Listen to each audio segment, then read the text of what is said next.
میں سورہ بقرہ میں ایک آیت آتی ہے، اس کو یاد کر رہے ہیں کہ اگر اللہ تعالیٰ، بلکہ مختلف جا بجا مقامات میں قرآن میں آتا ہے کہ اگر اللہ کسی کو گمراہ کر دے تو پھر اسے ہدایت نہیں ملتی، اور گمراہ اللہ تعالیٰ کس کو کرتا ہے؟ جو خود گمراہی چاہتا ہے، یعنی اللہ تعالیٰ اس کے لیے اس معاملے کو اوکے کر دیتے ہیں. تو اب آپ یہ سوچیں کہ یہ جو آیت ہے وہ انسان کو رونگٹے کھڑے کر دینے کے لیے کافی ہونا چاہیے کہ اللہم لا تجعلنا منہم، کہ اللہ تعالیٰ تو ہمیں ان میں سے نہ بنانا کہ جو اللہ تعالیٰ جن کو کہ دنیا میں آنے کے باوجود، قرآن موجود ہونے کے باوجود، مسلمان ہونے کے باوجود وہ گمراہی کی زندگی گزار رہے ہیں. اور یعنی اللہ تعالیٰ کی طرف ہی بات جا رہی ہے، لیکن ایکچولی اللہ تعالیٰ نہیں اس کو گمراہ کر رہے، اس نے خود ایسا چاہا.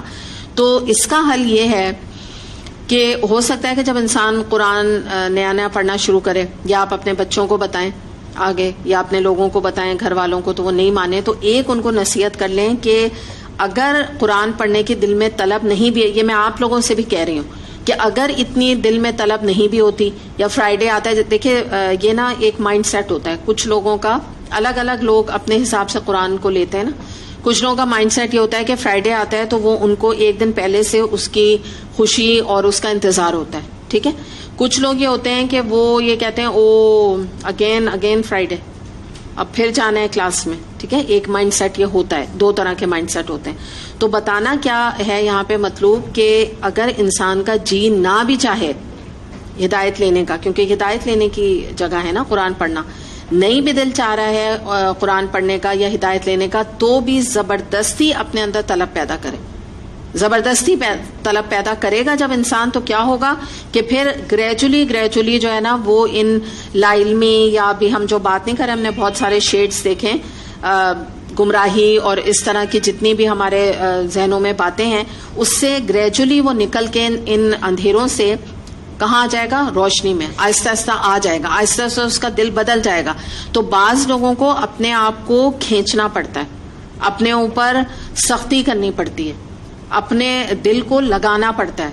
تو یہ بھی کریں، یعنی یہ بھی کرنے کی ضرورت ہے. اور یہ بات جو ہے وہ پھر بھی جو قرآن سے اٹیچ لوگ ہیں وہ اس بات کو سمجھ سکتے ہیں. اگر آپ بالکل قرآن جو نہیں پڑھتا، آپ اس کو رینڈم گھر میں بیٹھے ہوئے انسان کو اگر آپ کہنا آپ آئیے پلیز قرآن پڑھیے، تو وہ کہہ نہیں ہمارا دل نہیں چاہتا، تو وہ نہیں سمجھ پائیں گے، نہ وہ آئیں گے. وہ کہیں گے کیونکہ دل نہیں چاہتا تو بس ہمیں پڑھنا ہی نہیں کیونکہ ہمارا دل نہیں چاہتا. لیکن جو قرآن پڑھ رہے ہیں، میں ان کو بھی یہ بات بتا رہی ہوں کہ دیکھیں ایمان کا جو لیول ہے نا وہ ہر وقت ایک جیسا نہیں رہتا. کبھی ایمان کا لیول بہت ہائی ہوتا ہے، کبھی بڑا اچھا لگتا ہے، دل چاہتا ہے ہر کلاس اٹینڈ کریں، بلکہ ہفتے میں 3-4 ہونی چاہیے، ایسا دل چاہ رہا ہوتا ہے. اور کبھی کیا ہوتا ہے ایک کلاس میں بھی آنے کا جی نہیں چاہ رہا ہوتا ہے. تو جب اس قسم کی کیفیت ہونے لگے کہ قرآن کی طرف سے دل نہ لگے، تو زبردستی اس طرف دل لگانے کی ضرورت ہے.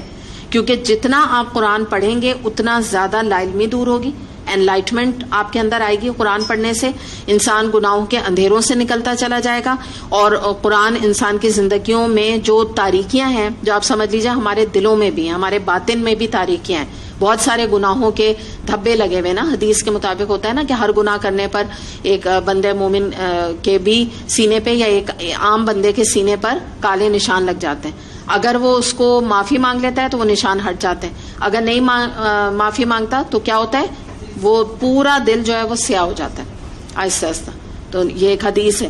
تو اس میں یہ ہے کہ یہاں پہ جو بات ہمیں دیکھنے کی ضرورت ہے کہ اپنا علاج بعض دفعہ کرنا پڑتا ہے انسان کو، اور وہ علاج جو ہے وہ قرآن کے ذریعے ممکن ہے.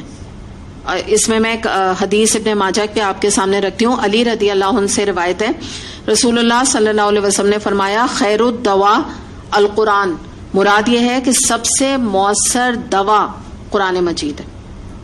اور آپ یہ سمجھ لیجئے یہ ڈپریشن کا بھی علاج ہے، انزائٹی کا بھی علاج ہے، گناہوں کا بھی علاج ہے، اور اس کے علاوہ تکبر کا بھی علاج ہے، تعصب کا بھی علاج ہے، لا علمی کا بھی علاج ہے.